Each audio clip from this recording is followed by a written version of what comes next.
Welcome back to another episode of Real Estate Stories. If you're experiencing a financial hardship, what do you do with your house? What would be the best strategy to get you through this speed bump in your life? Mason, welcome back to the show. Hello, hello. All right, guys, Mason and I were talking. Stay tuned here because this is really important. If you are experiencing a financial hardship and having trouble paying for your house, what do? Things change, relationships change, jobs disappear. And the question is, what do you do if you can't keep up with your mortgage payments?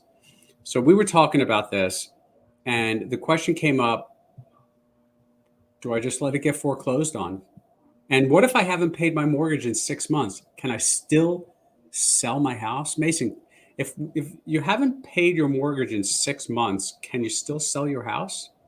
Yeah, technically, yes. Yeah. It's a loaded answer, but yes.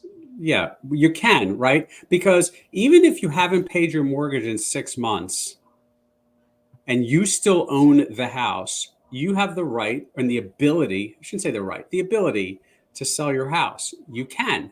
That's not an issue at all.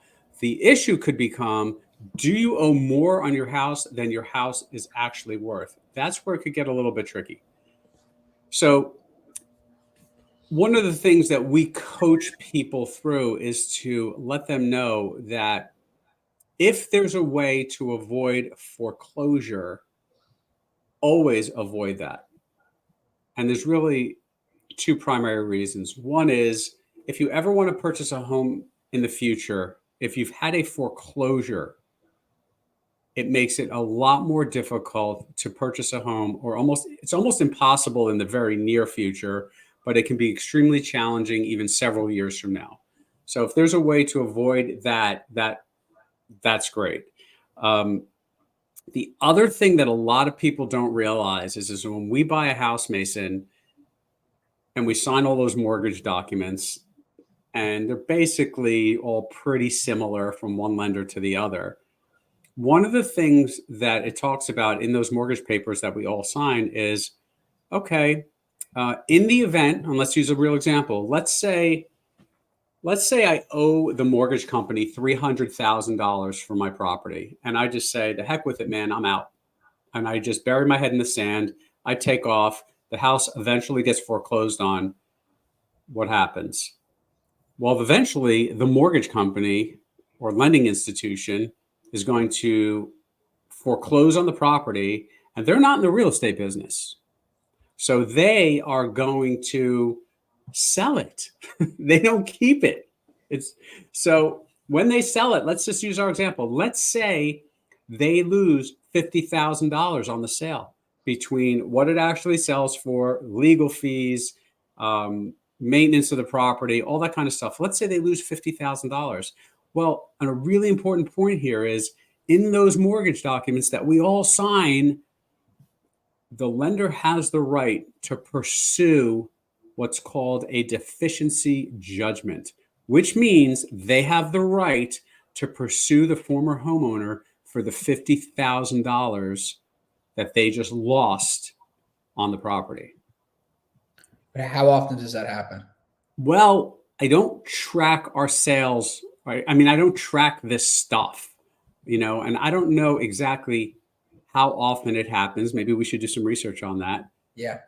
But just knowing that it could happen and they reserve the right to do it would keep me looking over my shoulder. Is it like a lien, or is it like them suing somebody? They can get basically a judgment on your credit to say that, hey, Mason owes us $50,000, and it would show up. It literally would be a judgment, and it would create all kinds of other challenges. If they really, really pursue it, it could end up being a wage garnishment for some amount.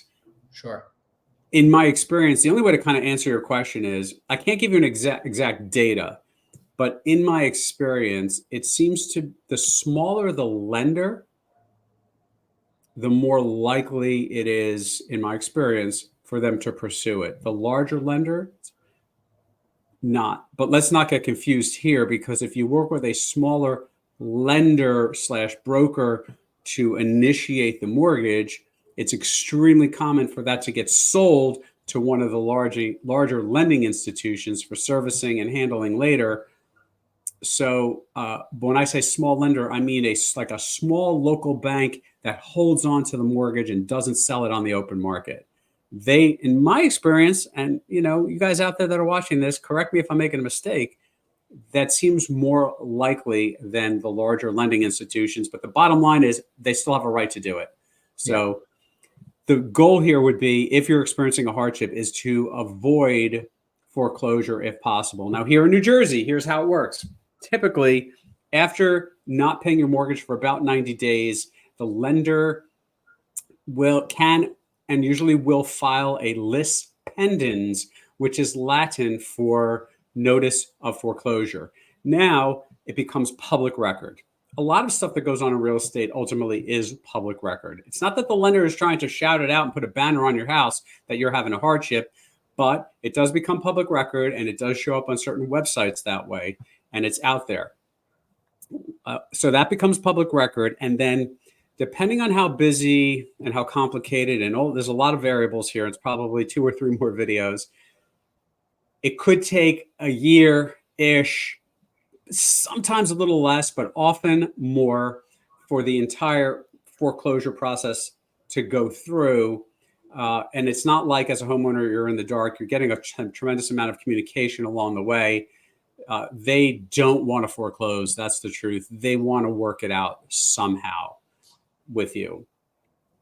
Here's another option. In the event that you don't have enough equity in the house to satisfy it. So let's just say you want to sell it, but now your payoff is $325,000 because you haven't paid your mortgage in a while, and they've added legal fees and interest and everything else.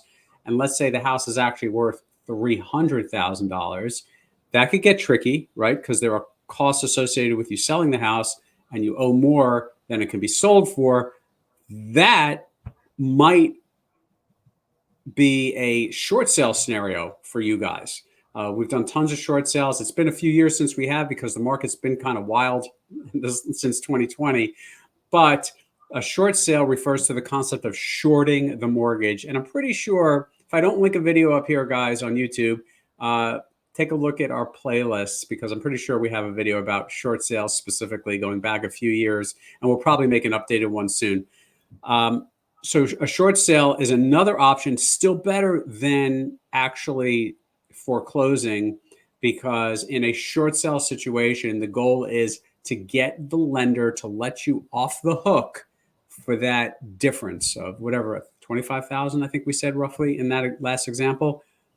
If we can get them to let you off the hook, then you don't have to look over your shoulder. It's still not easy to buy a house right away, but at least it's a done deal and it's finished, and you can move on with your life without wondering, am I going to be pursued for a deficiency judgment?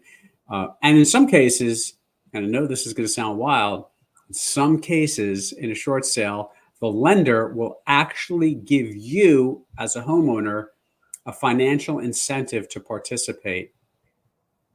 I'm going to say that again. They might actually give you, the homeowner, a financial incentive to participate, even though you may owe them $25,000, $50,000, whatever the number is. They still may give you a few bucks as incentive to help you move and to move along in this process, if that makes sense. So they're not stupid.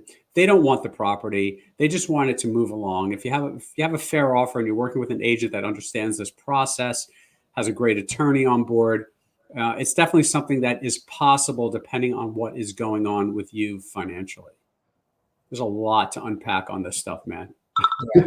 There's a lot. I think our takeaway here, Mason, is for everyone is, if you're experiencing a financial hardship and you're unable to make your mortgage payment, and you're in the process of foreclosure, which could take, remember, it could take a year to 18 months, give or take. There are definitely other variables there. It doesn't happen overnight. If you miss 1 payment or 2 payments or 3 payments, just be assured nobody is knocking on your door and saying, get out of the house, at least not here in New Jersey.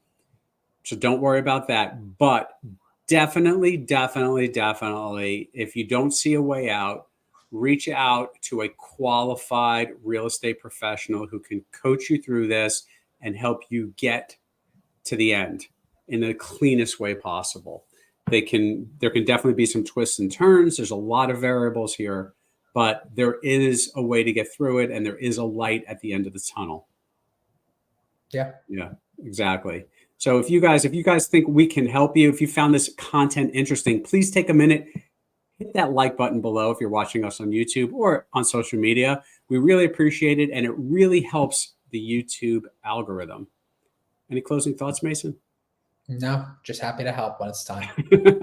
Yeah, all our contact information is below, guys. Thank you for watching.